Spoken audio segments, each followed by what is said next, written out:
Hello everyone. I went to the New York Film Festival, blah blah blah. Okay, let's get started. The Worst Person in the World is the latest film by Joachim Trier, the director of Oslo, August 31st. I saw it for the first time last year and I mentioned it in our 2020 video. It's one of the best movies about addiction that I've ever seen, and it's one of the best movies I have ever seen.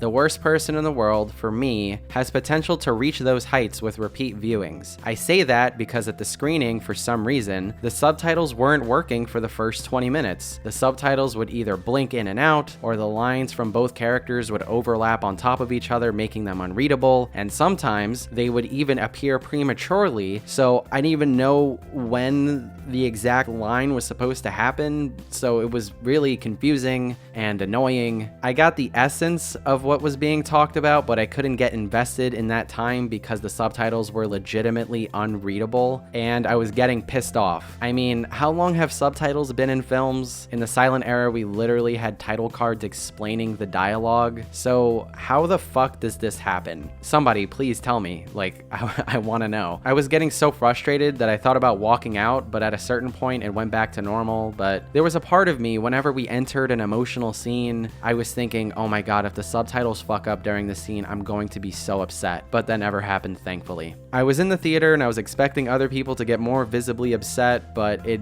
didn't happen and everyone was super polite about it. Yesterday, while I was getting ready to watch another film at the festival, I was talking to some French guy about it and he saw it too and he complained about it, so I'm not crazy.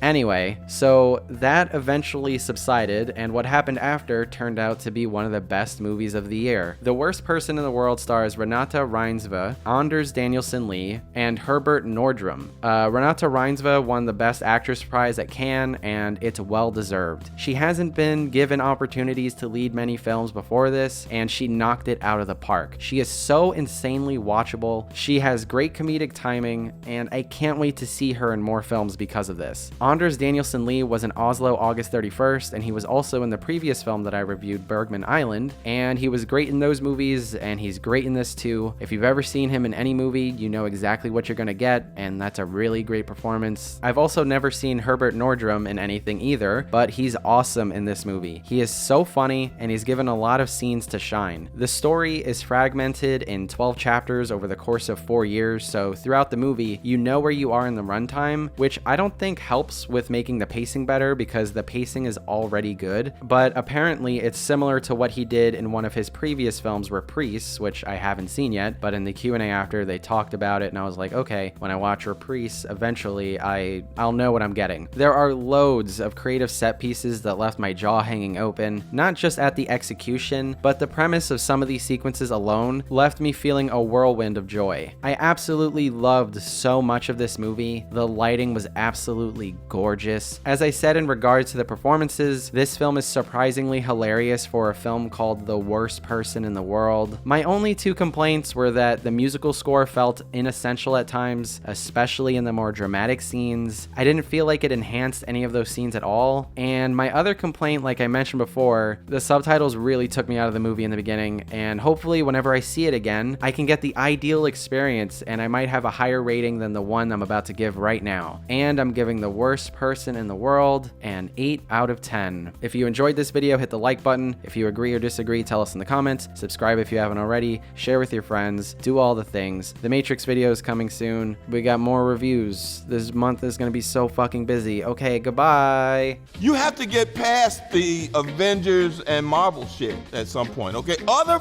people make movies.